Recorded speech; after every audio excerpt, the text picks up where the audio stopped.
La façon d'actionner les lames de la kalimba dépendra de si vous avez des ongles ou non.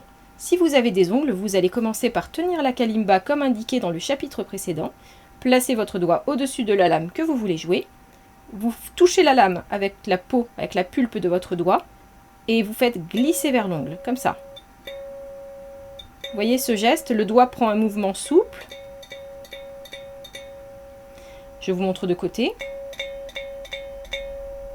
Mais pourquoi mettre de la peau? Tout simplement parce que si vous jouez une note et que vous voulez la rejouer par derrière, si vous ne mettez pas la peau, vous entendez? Ça crée un buzz. Si vous mettez la peau va venir arrêter la vibration de la lame et l'ongle va venir la relancer. Si vous n'avez pas d'ongle, là c'est un autre souci. Vous allez être obligé, pour que votre ongle puisse toucher la lame, de venir plus prendre votre kalimba sur le dessus, comme ça.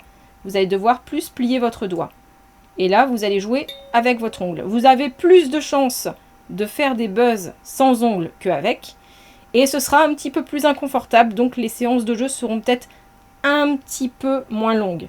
Sinon, il est possible aussi d'être patient et de laisser la nature faire les choses et d'attendre que vous ayez un petit peu de corne au bout des doigts. Reste que vous n'aurez pas un son qui sera aussi propre et que au niveau précision de jeu, ça risque d'être un petit peu plus compliqué parce qu'un ongle qui est taillé en arrondi va toujours être plus précis qu'un doigt sans ongle.